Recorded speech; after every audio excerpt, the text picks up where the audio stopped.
आणि जे संविधान हातामध्ये घेत नाही त्यांचा आदर नाहीये का? असं नाहीये. प्रत्येक बाबतीमध्ये संविधान दिनाच्या संदर्भातली सुरुवात आणि इतर दाखले हे मगाशी इथं दिलेले आहेत. परंतु सर्वांना संविधानाच्या बद्दल तरतुदी त्यांनी एकतर त्याच्यामध्ये नुसतंच हातात घेतलं.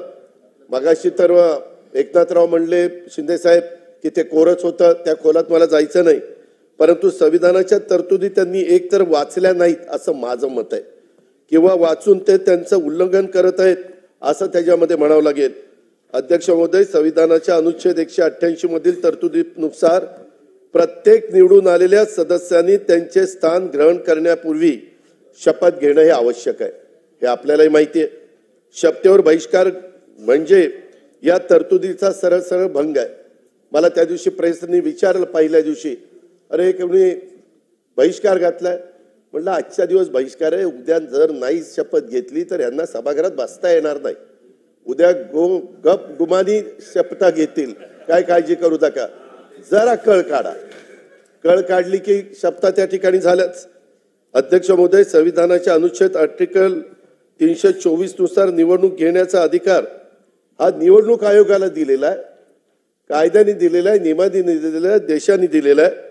हा सामान्य जनतेला अधिकार नाही. अध्यक्ष महोदय, अनुच्छेद 329 मधील तरतुदीनुसार एखाद्या सदस्याच्या निवडीला जर आव्हान द्यायचं असेल तर ते इलेक्शन पिटिशन न दाखल करून द्यावं लागतं. इलेक्शन पिटिशन दाखल करून ते द्यावं लागतं. या संविधानातील मार्गाचा वापर करणं आवश्यक आहे. उगीच काहीतरी स्टंटबाजी करायची, मार्कडवाडी करता आम्हालाही आपलेपणा आहे, प्रेम आहे, जिव्हाळा आहे, पण कारण नसताना एक असा भाऊ करायचा. एक तर कधीतरी लक्षामध्ये घ्या की आपला करेक्ट कार्यक्रम झालेला आहे, त्याच्यामध्ये आपल्याला जनतेने नाकारलेलं आहे. त्यामध्ये जर आकडे काढायचं म्हटलं तर इतक्या मोठ्या प्रमाणावर म्हणजे 48% महायुतीला मतं आहेत आणि 33% समोरच्यांना मतं आहेत. आता एवढा फरक असल्यानंतर दारुण पराभव होणार तरी देखील काही ना काही आकडे, मी आज त्याच्याबद्दल जास्त बोलणार, नागपूरच्या अधिवेशनामध्ये मी सांगेन, काही काहींनी सांगितलेलं आहे हे इतके मतं मिळाली आणि मग इतके निवडून आले आणि त्यांचे इतके मिळाले. ते सगळं मी दाखवीन, सभागृहालाही दाखवीन, सभागृहाच्या माध्यमातून महाराष्ट्रालाही दाखवीन. आमची बाजू खरी आहे, त्याच्यामध्ये कुठेही खोट नाहीये. जनतेने आमच्यावर विश्वास दिलेला आहे आणि या विश्वासाला आम्ही पण, अध्यक्ष महोदय, ज्यावेळेस 5 महिन्यापूर्वी लोकसभेच्या निवडणुका झाल्या त्यावेळेस महायुतीला 42 पॉईंट काही टक्के मतं होती आणि आघाडीला 43% मतं होती.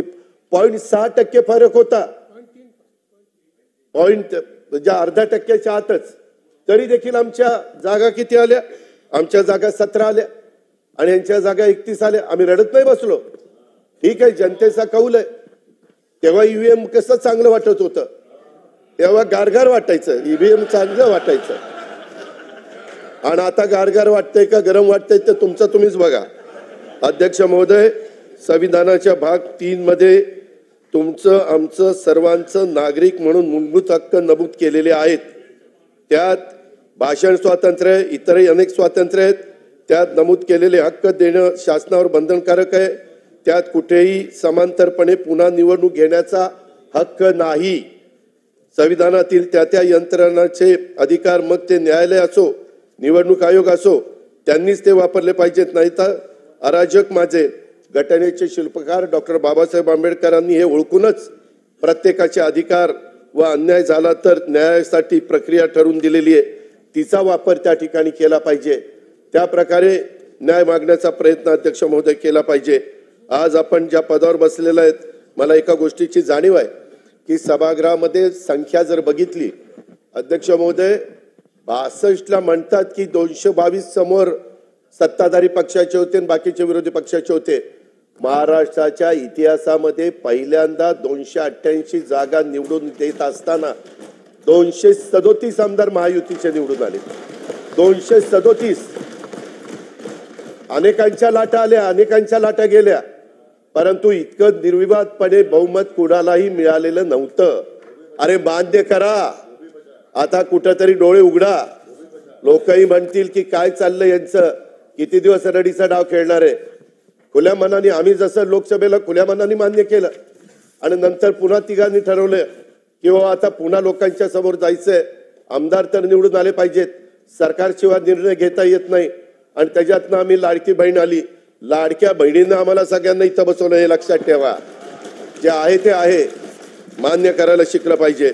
अध्यक्ष महोदय, एक गोष्ट खरी आहे, परंतु आता इथून पुढे सभागृहाचं कामकाज चालत असताना इतकं मोठ्या प्रमाणावर गुलाबी जॅकेट आज इकडे दिलंय, काय अडचण आहे? अडचण आहे? मुख्यमंत्र्याला दिलंय. आता तुम्हाला कलरच कळत नाही, आता कलर पण विसरायला लागले. काय करायचं काय? 208 कलर विसरायला लागले. मला यांनी सांगितलं 208. त्याच्यामुळे अध्यक्ष महोदय, आम्ही कुठली जॅकेट घालायची, काय घालायची ते आम्ही घालू ना. तुम्हाला जॅकेट घालायची का नाही घालायची ते तुमचं तुम्ही ठरवा. त्यामध्ये अध्यक्ष महोदय, इथून पुढं मुख्यमंत्र्यांनी सांगितलेलं ते खरं आहे.